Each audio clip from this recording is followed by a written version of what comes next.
आज मैं बायोटेक्नोलॉजी के कुछ महत्वपूर्ण एवं आवश्यक इसी से मतलब तुम बताओ।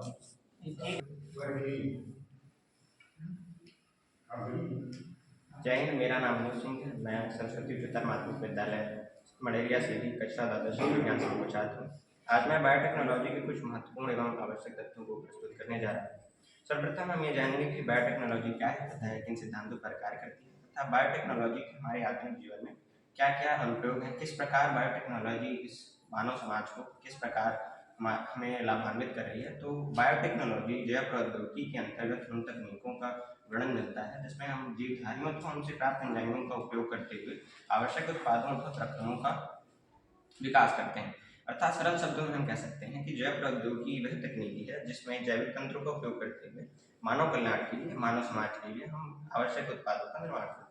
यूरोपीय जैव प्रौद्योगिकी संघ ने जो बायोटेक्नोलॉजी की परिभाषा दी है उसमें परंपरागत विचार तथा आधुनिक आणविक जीव जैव प्रौद्योगिकी दोनों का समावेश है।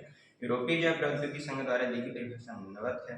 जैव प्रौद्योगिकी नए उत्पादों तथा सेवाओं के लिए प्राकृतिक विज्ञान या प्राचीनतम विज्ञान, जीवों, कोशिकाओं तथा उसके अंगों एवं आणविक अनुरूपों का समायोजन है। पुनर्योगज डीएनए तकनीक के विकास के कारण सूक्ष्म जीवों में संशोधन संभव हो सका है। इससे जीवों में आवश्यक लक्षणों, विशिष्ट तथा प्राकृतिक रूप से अनुपस्थित क्षमताओं का सृजन किया जा सकता है। इसे अनुवांशिक अभियांत्रिकी भी कहते हैं। बर्ग को अनुवांशिक अभियांत्रिकी का जनक कहा जाता है। सन 1980 में बर्ग को नोबेल पुरस्कार से सम्मानित किया गया था। जैव प्रौद्योगिकी दो शब्दों जैविकी तथा प्रौद्योगिकी से मिलकर बना है।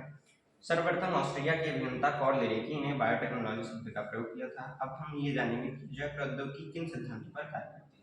तो आधुनिक जैव प्रौद्योगिकी निम्न दो सिद्धांतों पर कार्य करती है, अनुवांशिक अभियांत्रिकी और रासायनिक अभियांत्रिकी। तो अनुवांशिक अभियांत्रिकी तकनीक में अनुवांशिक पदार्थ की प्रकृति में परिवर्तन करके उसे परपोषी जीवों में प्रवेश कराकर उसके फिनोटाइप यानी उसके दृश्य प्रारूप में परिवर्तन किया जाता है।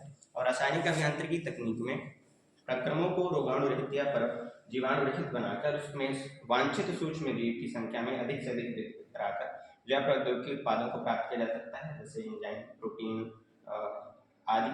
और अनुवांशिक अभियांत्रिकी की तकनीक में जीन क्लोनिंग तथा जीन स्थानांतरण का प्रयोग करके पुनर्योगज डीएनए का निर्माण किया जा सकता है।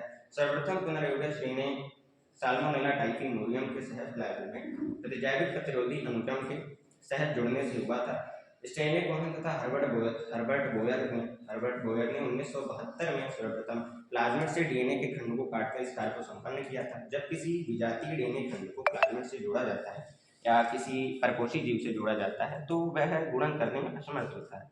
जब डीएनए परपोषी जीव के या ग्राही जीव के जीनोम से जुड़ करके गुणन करके परपोषी जीव के डीएनए से वंशागत हो जाता है, विजातीय डीएनए खंड गुणसूत्र काम हो जाता है जो स्वप्रतिकृत करने में सक्षम होता है।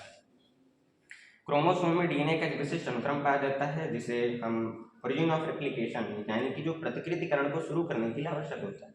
जहाँ यदि कोई पुनर्योगज डीएनए अगर ओआरआई स्थल से जुड़ता है तो वो उस कोशिका में अपना प्रतिकृत करने के लिए सक्षम होता है। जब इसे यह प्रतिकृतिकरण को प्रारंभ करने के लिए उत्तरदायी होता है, किसी विजातीय डीएनए खंड को ओआरआई स्थल से जोड़ दिया जाता है जिससे यह ग्राही जीव में अपनी प्रतिकृत तथा गुणन करने में सक्षम हो सके। इसे हम क्लोनिंग भी कहते हैं। सर्वप्रथम आणविक कैंची कहे जाने वाले प्रतिबंधन एंजाइम की खोज के कारण डीएनए को विशिष्ट स्थलों पर काटना संभव हो सका था।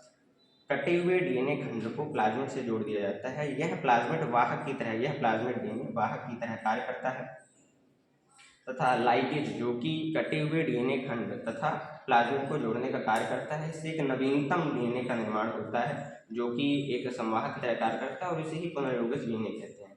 तो पुनर्योगज डीएनए तकनीक के साधन, अभी हमने ये जाना कि पुनर्योगज डीएनए है क्या, और पुनर्योगज डीएनए तकनीक में हम ये समझेंगे कि पुनर्योगज डीएनए को प्राप्त कैसे किया जा सकता है। तो 3 जैविक साधन हैं पुनर्योगज डीएनए को प्राप्त करने के लिए। पहला है प्रतिबंधन एंजाइम, दूसरा है क्लोनिंग संवाहक और तीसरा है सक्षम परपोषी आतिथेय।